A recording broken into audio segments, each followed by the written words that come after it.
हमारे साथ वाचन कीजिए अंक 11। किंतु जब शिव पार्वती का पुत्र षडानन तारकासुर के रक्त में नहाने के कारण उन्मत्त हो हिंसक बनेगा, तब आप सृष्टि रक्षा हेतु किसका आश्रय लेंगी? यदि आप अब भी मेरी विनती पर तारकासुर को प्राणदान नहीं देती, तो आप जाने, आपकी सृष्टि जाने। अपना विनम्र निवेदन आपके श्री चरणों में अर्पित करना मेरा परम कर्तव्य था। इतना कहकर क्रोध में भरी दिति मुझे प्रणाम कर प्रस्थान कर गई। हे वत्स, दिति की बात अकाट्य सत्य थी, क्योंकि जब सृष्टि में अनाचार, अत्याचार और पापाचार की सीमा का उल्लंघन हो जाता है, तब प्रलय काल आता है।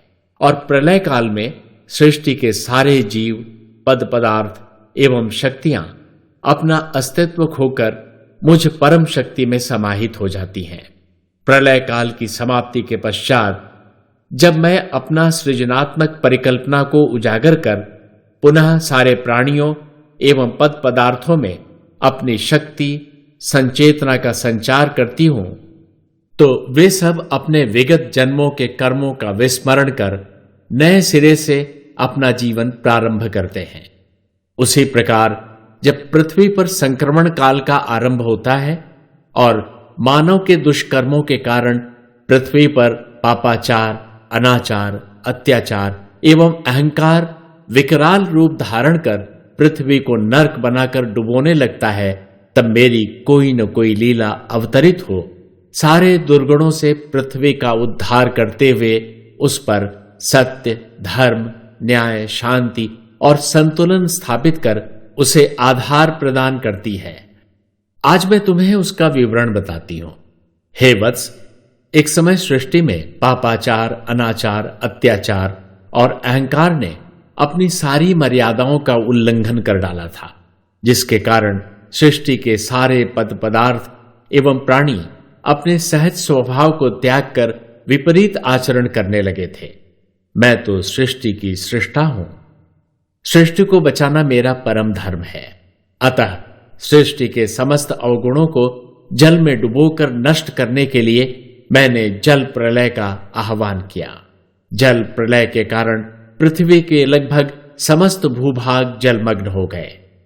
प्रथम मानव मनु पृथ्वी पर उत्पन्न समस्त पद पदार्थों, वनस्पतियों एवं प्राणियों की रक्षा हेतु उनके वंश बीज को एक विशाल नौका में एकत्रित कर अपनी पत्नी शत्रुपा सहित किसी सुरक्षित स्थान की खोज में निकल पड़े, ताकि जल प्रलय के पश्चात पृथ्वी पर सारे पद पदार्थ, वन वनस्पतियों एवं प्राणी आदि अपने वंश बीजों द्वारा पुनः फल फूल सके। जल प्रलय का प्रवाह इतना प्रचंड था कि मनु की नौका जल में पड़े तृण के समान उछलती हुई अब डूबी तब डूबी जैसी अवस्था में थी। उस समय मनु शत्रुपा पृथ्वी के समस्त वंश बीजों की रक्षा हेतु विह्वल हो मुझे पुकार उठे।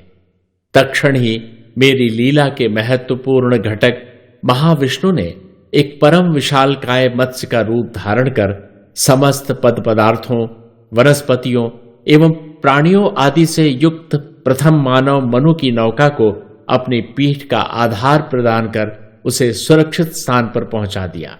क्योंकि जल में मत्स्य ही परम बलवान होता है, इसलिए उस समय महाविष्णु का मत्स्य रूप में अवतरित होना सर्वथा उचित था। हे वत्स, अब मैं तुम्हें वाराह अवतार की कथा सुनाती हूं। एक समय हिरण्य अर्थात सोने के लोभी दैत्य हिरणाक्ष ने अपने लोभवश हिरण्यगर्भा पृथ्वी को मेरी आंखें बचा पाताल में गाड़ दिया था, जिसके कारण समस्त सृष्टि रचना पंगु हो गई और चराचर में हाहाकार मच गया। हे वत्स, सृष्टि रचना के आरंभ में ही मुझे प्राणियों की उत्पत्ति हेतु पांचों तत्वों में पृथ्वी ही सर्वश्रेष्ठ प्रतीत हुई थी, क्योंकि जल में जल जंतुओं के अतिरिक्त अन्य कोई प्राणी जीवित नहीं रह सकते हैं। अग्नि तो किसी भी जीवन को भस्मसात कर देती है। वायु सदैव चलायमान होती है। वह प्रत्येक वस्तु को अपने साथ उड़ा ले जाती है और प्रकाश तो स्वयं आधारहीन परम शून्य है। अतः वहां तो शरीरहीन प्राणी ही निवास कर सकते हैं। इस कारण शरीर युक्त पूर्ण जीवन केवल पृथ्वी पर ही संभव था, क्योंकि पृथ्वी ही अपनी उर्वरा शक्ति द्वारा समस्त प्राणियों को पालते पोषते हुए शरीर को सौष्ठवपूर्ण लावण्य प्रदान करती है। अतः पृथ्वी की अनुपस्थिति में ब्रह्मा विष्णु महेश सभी कर्म शून्य हो गए थे, क्योंकि पृथ्वी नहीं तो सृजन नहीं, सृजन नहीं तो पालन नहीं, और पालन नहीं तो संसार या कल्याण भी संभव नहीं था। इस विकट परिस्थिति को देखकर एक दिन पृथ्वी का उद्धार करने के लिए महाविष्णु वाराह का स्वरूप ग्रहण कर अवतरित हुए, क्योंकि वाराह ही एकमेव प्राणी है जो अपने तीक्ष्ण दंतों द्वारा कहीं भी दबी किसी वस्तु को खोद निकाल सकता है।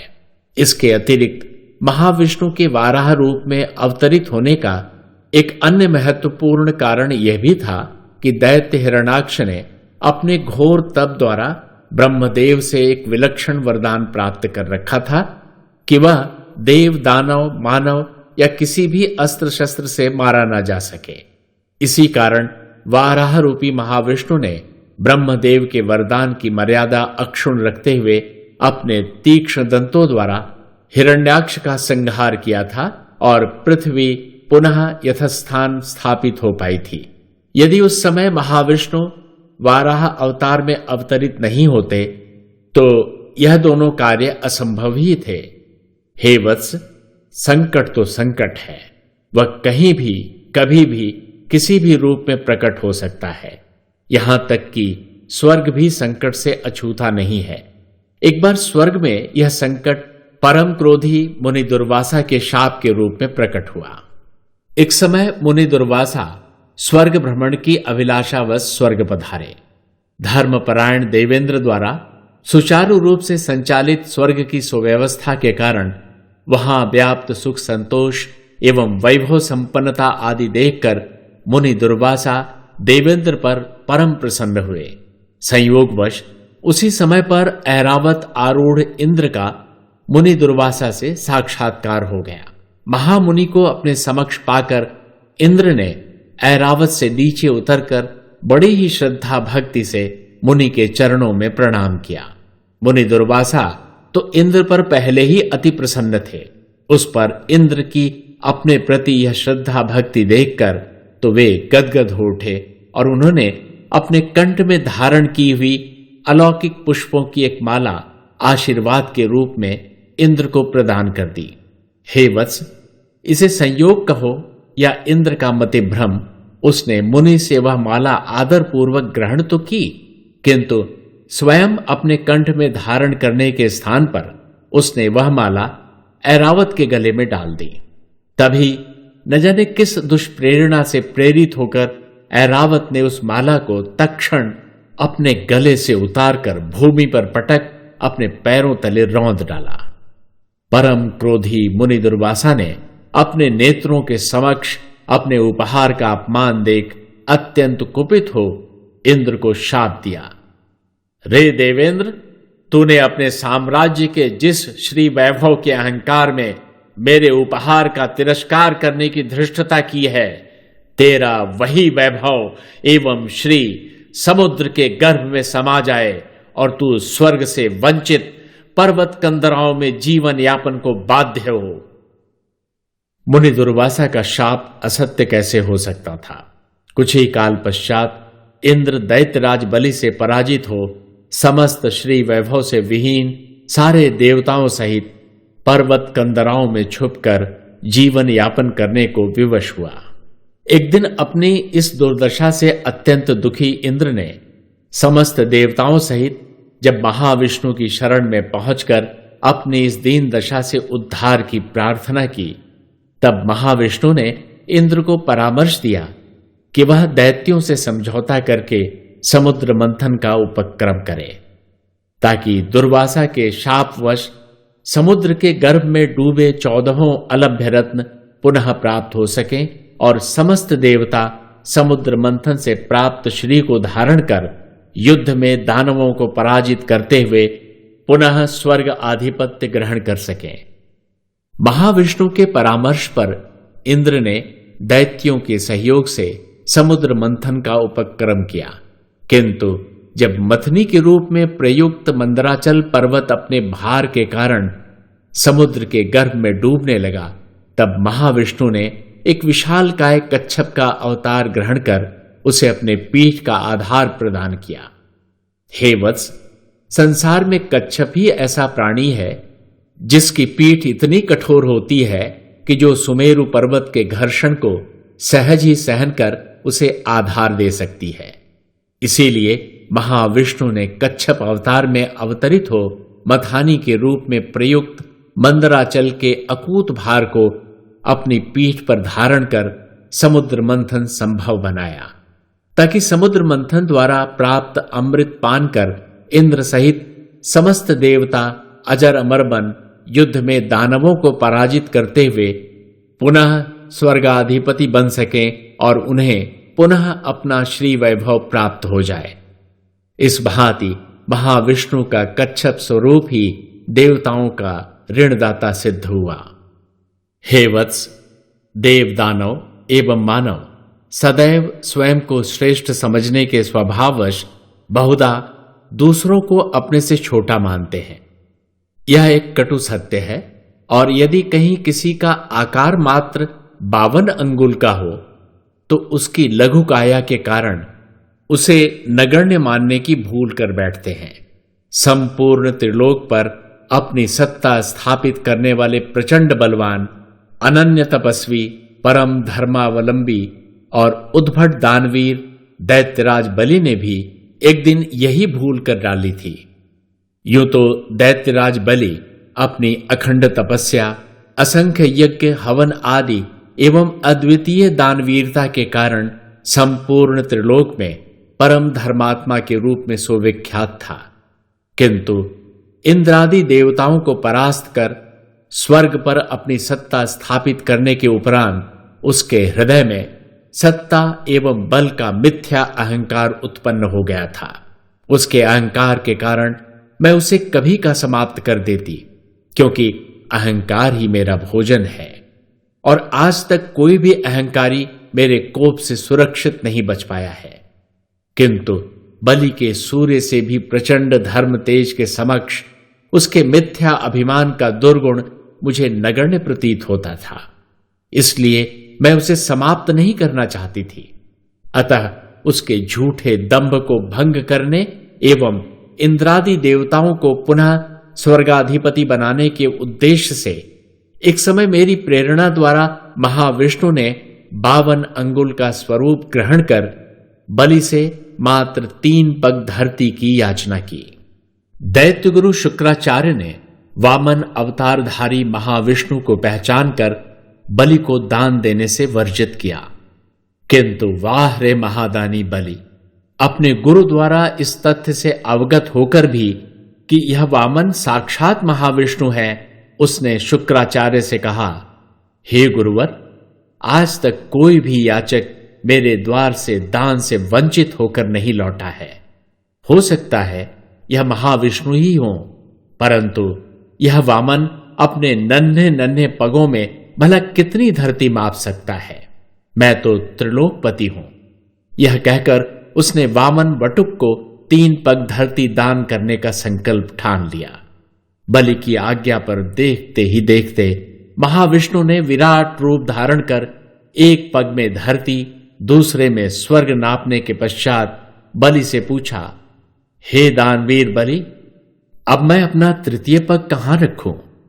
अपने दान के प्रति दृढ़ संकल्प बलि ने बिना विचलित हुए महाविष्णु को उत्तर दिया, हे महाकाय, आपके तृतीय चरण हेतु अब संपूर्ण ब्रह्मांड में मेरे शीश के अतिरिक्त अन्य कोई स्थान नहीं है। अतः आप अपना तृतीय चरण मेरे शीश पर रखकर मेरा दान पूर्ण कीजिए। बलि के इन वचनों पर महाविष्णु ने अपना तृतीय चरण बलि के शीश पर रखकर उसके मिथ्या दंभ को खंडित करते हुए उसे दानवों के उचित लोक पाताल में स्थापित कर दिया। इस प्रकार वामन अवतार में अवतरित महाविष्णु ने देवताओं को स्वर्ग, मानवों को पृथ्वी और दानवों को पाताल का आधिपत्य प्रदान कर सृष्टि में पुनः सुव्यवस्था स्थापित कर दी। मां अपनी लीला महाविष्णु के अवतारों की अमृत कथाओं का धारा प्रवाह वर्णन कर रही थी और मैं मगन मन उनका श्रवण कर रहा था, किंतु किसी भी अवतार को हिंसक बना सृष्टि उद्ध्वस्त करने को तत्पर न देख मैं थोड़ा विचार मग्न हो उठा। मुझे चिंतित देखकर मां पूछ बैठी, वत्स, तुम किस चिंता में निमग्न हो? मैंने विनम्रता पूर्वक मां से प्रश्न किया। हे माता, दिति प्रकरण में आपने महाविष्णु के परम हिंसक बन जाने का उल्लेख किया था, किंतु आप द्वारा वर्णित अब तक के समस्त अवतारों में परम हिंसा का तो कहीं कोई चिन्ह तक दृष्टिगोचर नहीं हुआ। मेरे प्रश्न को सुनकर मुझे सांत्वना प्रदान करते हुए मां ने कहा, हे वत्स, किंचित धैर्य धारण करो। इन समस्त अवतारों का वर्णन तो मैंने केवल इसलिए किया है कि मानव अपने को परम श्रेष्ठ मानते हुए अन्य प्राणियों को अपने से कम आंकने की भूल न कर बैठे। मैंने पहले ही कहा है कि मैंने मानवों को अन्य प्राणियों की अपेक्षा अधिक बुद्धि, विवेक प्रदान किया है ताकि वह अपने योग सहयोग द्वारा सृष्टि को सजा संवार कर उसका उपयोग एवं भोग करता हुआ अन्य प्राणियों को भी लाभान्वित करे।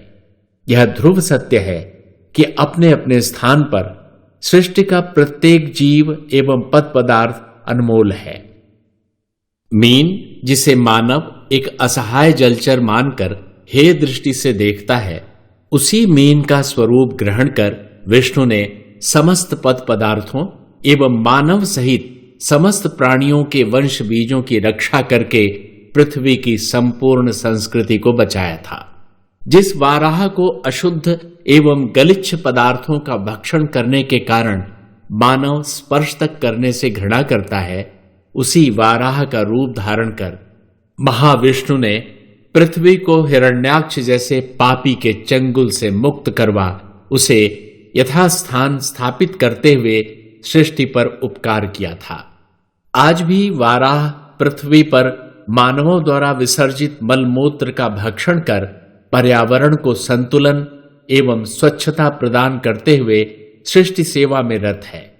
वह घृणित या निकृष्ट कैसे हो सकता है? जिस कच्छप को मानव नितांत तुच्छ मानता है, महाविष्णु ने उसी कच्छप का अवतार ग्रहण कर समुद्र मंथन संभव किया था, जिसके कारण ही देवताओं ने पुनः श्री प्राप्त कर स्वर्ग को दैत्यों के अधिपत्य से मुक्त करवाया था। हे वत्स, कोई भी पद पदार्थ, जीव या मानव अपने लघु या दीर्घ आकार के कारण छोटा बड़ा नहीं होता। वह तो मात्र अपने कर्मों के कारण ही बड़ा छोटा बनता है, जैसा कि महाविष्णु ने अपने वामन अवतार में प्रदर्शित किया था। वामन रूपधारी महाविष्णु को महाबलवान बलि ने एक नन्हा बटुक मान उसे नितांत महत्वहीन समझने की भूल की थी। परिणाम स्वरूप उसी वामन ने अपने 3 पगों में पृथ्वी और स्वर्ग सहित स्वयं उसे भी नाप कर अपने से भी बौना सिद्ध कर दिया था। हे वत्स, इन सारे अवतारों द्वारा मैंने मानव को यही समझाने का प्रयत्न किया है कि सृष्टि के छोटे बड़े समस्त पद पदार्थ एवं प्राणी एक समान हैं। कोई भी किसी से श्रेष्ठ या हीन नहीं है। अपने अपने स्थान पर वे सब सृष्टि के लिए परम उपयोगी हैं। इसीलिए मैंने किसी क्रम का विचार न करते हुए अपनी लीला के इन अवतारों का वर्णन किया है। अन्यथा नृसिंह अवतार का क्रम तो वामन अवतार के पूर्व ही आता है, जिसमें महाविष्णु परम हिंसक बन सृष्टि का विनाश करने के लिए उद्यत हो गए थे। तुम्हारी जिज्ञासा शांत करने के लिए अब मैं नृसिंह अवतार का वर्णन करती हूं। हे वत्स, दैत्य हिरण्याक्ष की मृत्यु के पश्चात उसके सहोदर दुर्दम्य दैत्य हिरण्यकश्यपु ने अपने भाई के वध का प्रतिशोध लेने के लिए विरंची का अखंड तप करके उनसे विलक्षण वरदान प्राप्त कर लिया था कि वह न दिन में, न रात में, न भवन में, न बाहर, न भूमि पर, न आकाश में, न देव से, न दानव से, न पशु से, न मानव से, और न ही किसी अस्त्र शस्त्र द्वारा मारा जा सके। अब इसी विलक्षण वरदान के बल पर उसने अपने अत्याचारों से पृथ्वी पर हाहाकार मचा रखा था। विष्णु भक्त होने के कारण स्वयं उसका पुत्र प्रहलाद तो उसके घोर अत्याचारों का प्रमुख लक्ष्य बना हुआ था। एक दिन जब हिरण्यकश्यपु बर्बरता की सीमा लांघ प्रहलाद के वध हेतु उद्यत हुआ, तब प्रहलाद की प्राण रक्षा एवं अधर्म पर धर्म की विजय हेतु महाविष्णु नृसिंह अर्थात आधे सिंह एवं आधे मानव के रूप में अवतरित हुए। विरंची के वरदान की मर्यादा अक्षुण्ण रखते हुए नृसिंह रूपी महाविष्णु ने गोधली बेला में भवन की देहरी पर अपने घुटनों पर लिटाकर अपने तीक्ष्ण नखों एवं दंतों द्वारा हिरण्यकश्यपु का उदर विदीर्ण कर डाला। हिरण्यकश्यपु वध के समय महाविष्णु ने नृसिंह रूप धारण किया था, और सिंह एक हिंसक प्राणी है। वह फल फूल या वनस्पतियों का भक्षण कर अपनी उदर पूर्ति नहीं कर सकता। वह तो अपने स्वभाव एवं स्वरूपवश रक्त मांस का भक्षण करके ही संतृप्त होता है। इसी कारण हिरण्यकश्यपु के वध के अवसर पर परम सात्विक महाविष्णु भी हिरण्यकश्यपु के रक्त मांस का स्वाद चखकर पाशविक हिंसा से अति उन्मत्त बन सृष्टि विध्वंस को उद्यत हो गए थे। तब मैंने उनकी प्रचंड हिंसा को शांत करने का कोई अन्य उपाय न देखकर बालक प्रहलाद को उनकी गोद में डाल दिया था, क्योंकि बालक तो सभी को प्यारा होता है। सिंह तक अपने शावक को अत्यंत प्यार दुलार से पालता है, और बालक प्रहलाद तो महाविष्णु का परम भक्त था। बालक प्रहलाद की भक्ति एवं वात्सल्य के मृदुल स्पर्श मात्र से नृसिंह रूपी महाविष्णु का उन्मत्त क्रोध क्षण मात्र में शांत हो गया।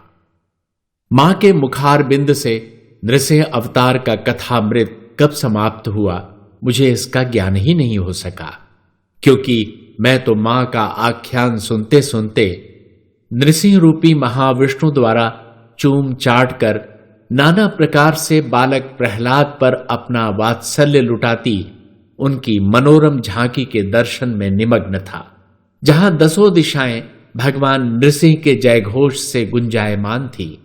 ब्रह्मा विष्णु महेश लक्ष्मी पार्वती शारद नारद सहित समस्त देवता दुष्ट हिरण्यकश्यपु के वध से अत्यंत हर्षित हो भगवान नृसिंह की स्तुति करते हुए उन पर रंग बिरंगे पुष्प पराग की वर्षा कर रहे थे। यक्ष किन्नर गंधर्व एवं अप्सराएं भांति भांति के वाद्य वृंदों का वादन कर उत्सव मनाते नाच गा रहे थे। ऋषि मुनि गणों के आनंद की तो सीमा ही टूट गई थी। वे सब समवेत स्वर में जय जयकार करते हुए भगवान विष्णु की प्रतिष्ठा में वेद ऋचाओं का गान कर उनके प्रति कृतज्ञता ज्ञापन कर रहे थे।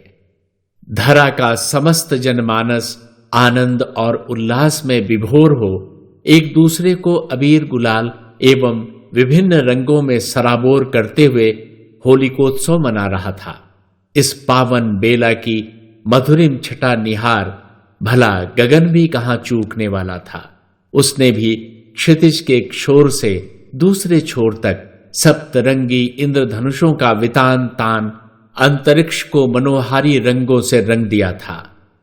पाप के भार से दबी वसुंधरा एकाएक पाप से मुक्त हो अलौकिक सुख का अनुभव कर विविध वर्णी लता गुल्मों से सजी हरी चुनरिया ओढ़ वसंत के साथ ठुमके लगा चराचर को अपूर्व मनोहारी स्वरूप प्रदान कर रही थी।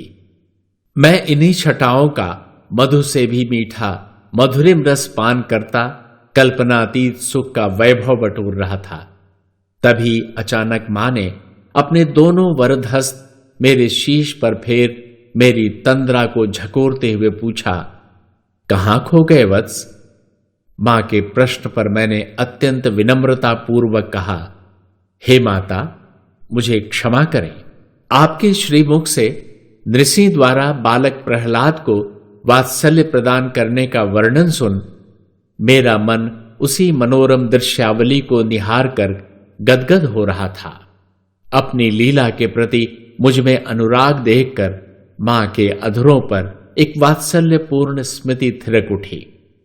उन्होंने पुनः अपने स्नेहिल कर कमल मेरे शीश पर फेरते हुए कहा, वत्स, यदि नृसिंह की गोद में बालक प्रहलाद की मनोरम झांकी से तुम्हारा हृदय संतृप्त हो गया हो तो मैं अपनी कथा पुनः आरंभ करूं।